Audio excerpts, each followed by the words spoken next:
আসসালামু আলাইকুম। আমি ফারজানা মুস্তারি। কাছে বা দূরে যে যেখান থেকে আমার এই ভিডিওটি দেখছেন, আশা করি সবাই ভালো আছেন। আলহামদুলিল্লাহ আমিও ভালো আছি। আশা করি প্রতিদিনের মতো আজকের এই ভিডিওটি আপনাদের ভালো লাগতে পারে। সকালে বারান্দায় এসে দেখি বৃষ্টি হচ্ছিল, তো বৃষ্টি দেখে আমার খুব ভালো লাগছিল। গাছগুলো অনেক সুন্দর হচ্ছে, বৃষ্টি পানি পেয়ে গাছের প্রাণ ফিরে পেল। এরপর আমি ডাইনিংয়ে চলে আসলাম। ডাইনিংটাকে ভালো করে পরিষ্কার করে নিলাম।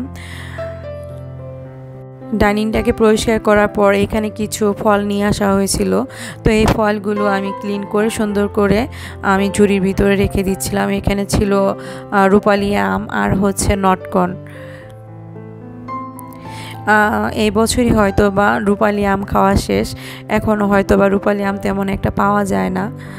তো এরপর সকাল সকাল আমি চলে আসলাম আমার বেডরুমটা একটু পরিষ্কার করার জন্য। আর সবগুলো ময়লা সব কিছু ক্লিন করে চাদরটাকে চেঞ্জ করে নিলাম। বেশ অনেকটা দিন হয়ে গেল আমার কোনো ভিডিও দেয়া হয় না, আমি ভিডিও দিতে পারছি না। তো সবাই আমাকে ক্ষমা সুন্দর দৃষ্টিতে একটু দেখবেন। রুম পরিষ্কার করে বিছানা চাদর চেঞ্জ করে বাইরে দেখলাম ভালোই বাতাস হচ্ছিল, ভালোই লাগছিল বাতাস দেখে। তো এরপর আমি রান্না করে চলে গেলাম রান্না করার জন্য। এখানে আমি গরুর মাংস রান্না করব, এই জন্য এখানে পরিমাণ মতো পেঁয়াজ, আস্ত গরম মশলা,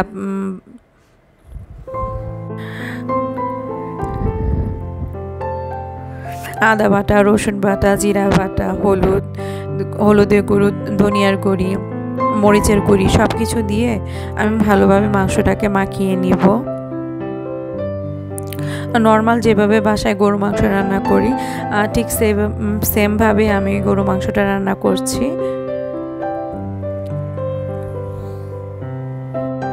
যদিও আজকের দিনটা আমার জন্য স্পেশাল একটা দিন, তবুও আমার আজকে হচ্ছে সব ঘরোয়া রান্না বান্না, কোনো বাড়তি ঝামেলা রাখিনি বা কোনো স্পেশাল রান্না বান্না করিনি। আজ হচ্ছে আমার ছেলের জন্মদিন, আমার বড় ছেলের জন্মদিন। সবাই আমার ছেলেটার জন্য দোয়া করবেন, আল্লাহ তাআলা যেন ওকে ভালো মানুষের মতো মানুষ করে, এই দোয়াই করবেন।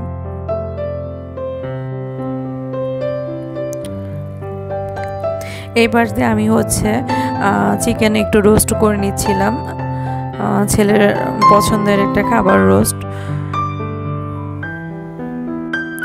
হালকা লবণ আর হচ্ছে একটু লেবু রস দিয়ে কিছুক্ষণ মাখিয়ে রেখেছিলাম। এরপর এটা তাওয়াতে ভেজে নিব।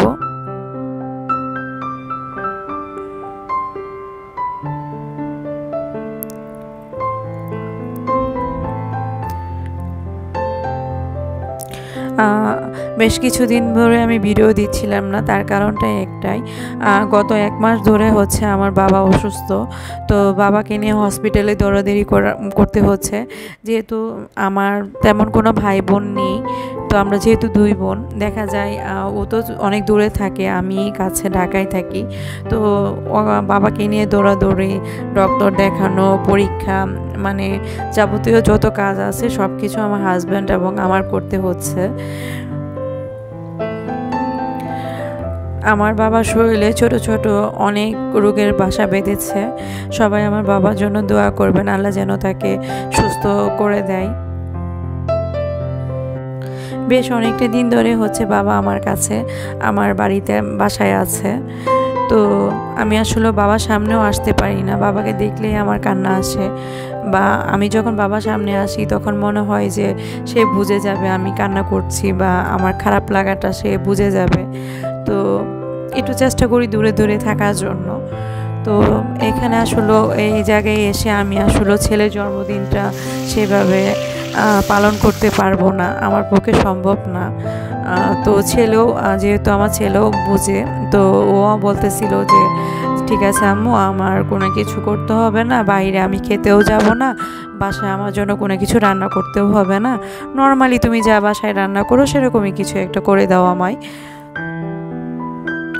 তো আমিও সেরকমই নর্মাল প্রতিদিন যে খাবারগুলো রান্না করি সেরকমই রান্নাবান্না করছিলাম সবার খাওয়ার জন্য, নর্মালি সেরকমই। এদিক দিয়ে হচ্ছে গরু মাংস আর হচ্ছে মুরগির রোস্ট রান্না করে নিচ্ছি, সাথে পোলাওটা রান্না করে নিব। এরপর ছেলে বলছিল যে নানু অসুস্থ হওয়ার আগেই বলছিল যে আম্মু আমাকে একটু সুইমিং পুলে নিয়ে যাবে। ওর আবার সাঁতার কাটতে খুবই ভালো লাগে, ও আবার সাঁতার কাটতে পারে। তো তখন বলছিলাম যে ঠিক আছে বাবা, তোমাকে সুইমিং পুলে নিয়ে যাব। তখন ওকে বললাম যে ঠিক আছে, তাহলে তোমাকে তো তেমন কিছু তোমার যে ফ্রেন্ড আছে, ফ্রেন্ড সার্কেল, কাউকে যেহেতু বললাম না, তাহলে তোমাকে একটু সুইমিংয়ে নিয়ে যাই, এই পর্যন্তই তোমার জন্য করতে পারবো। তো ছেলে বললো ঠিক আছে আম্মু, আমাকে সুইমিংয়ে নিয়ে গেলে আমি হ্যাপি। এদিক দিয়ে আমার মুরগির রোস্টটা হচ্ছে, আমি আর রেসিপিগুলো বললাম না।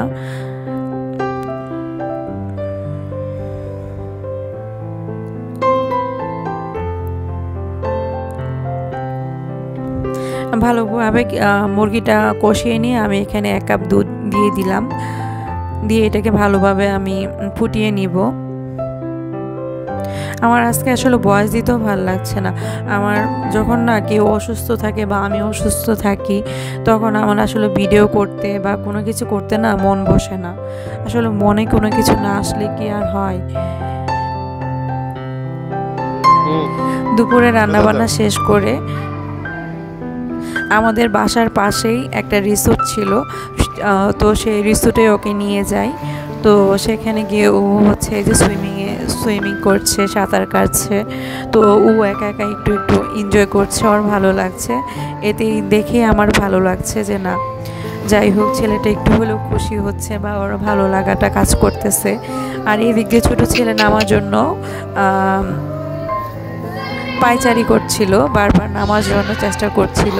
তো ওকে আর নিচে নামাচ্ছিলাম না, যে না ঠান্ডা লেগে যাবে, ওকে আর নামাবো না। ও উপরে বসে বসেই দুষ্টামি করছিল, হাসছিল, কথা বলছিল।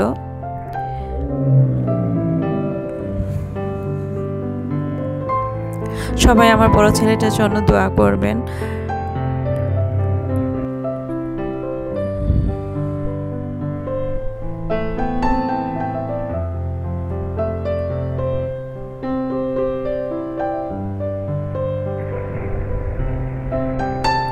তো আমার ছেলে সুইমিং করতে খুবই ভালোবাসে এবং পুকুরে যখন বাড়িতে যায়, গ্রামের বাড়ি, সাঁতার কাটতেও খুবই ভালো লাগে। তো অল্পতেই যদি সুখ খুঁজে নেওয়া যায় তাহলে কিন্তু মন্দ নয়। তো বাচ্চারা বোঝে বা বোঝার চেষ্টা করেছে, এটাই আমার জন্য অনেক কিছু। যে এই সময়ে মার মনটা ভালো না, তো কোনো কিছুতে বায়না করিনি, এটাই অনেক কিছু আমার জন্য। এবং ওদের জন্য মন থেকে অনেক অনেক দোয়া এবং ভালোবাসা সবসময় থাকবে। একটা মার সবসময় সন্তানের জন্য দোয়া এবং ভালোবাসা, এটা আসলে বলে প্রকাশ করার মতো না।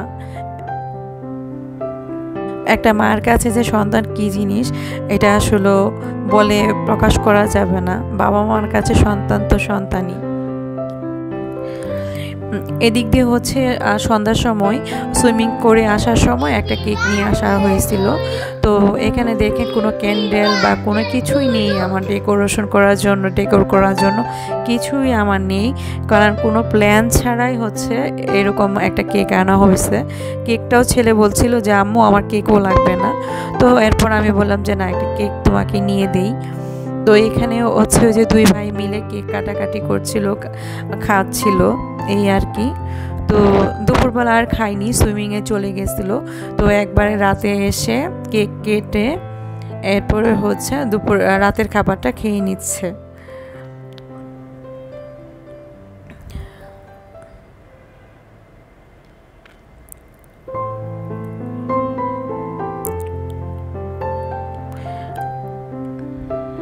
সবাই আমার বাবার জন্য বেশি বেশি করে একটু দোয়া করবেন, আমার বাবাকে যেন আল্লাহ তাআলা সুস্থ করে দেয়। আল্লাহর কাছে মানে মন থেকে চাই যে আমার বাবাটা যেন সুস্থ হয়ে যায়, কারণ পৃথিবীতে বাবা যে কী জিনিস সেটা একমাত্র যার বাবা নেই সে বোঝে। তো আল্লাহ তাআলা আমার বাবাকে যতদিন হায়াত দিয়েছে অবশ্যই পৃথিবীতে ততদিন রাখবে। তো সবাই একটু আমার বাবার জন্য দোয়া করেন যাতে সুস্থ স্বাভাবিকভাবে যতদিন আছে থাকতে পারে, এই আর কি। খাওয়া দাওয়ার মাধ্যমে আমি আমার ভিডিওটা শেষ করছি। ভুল ত্রুটি হলে ক্ষমা সুন্দর দৃষ্টি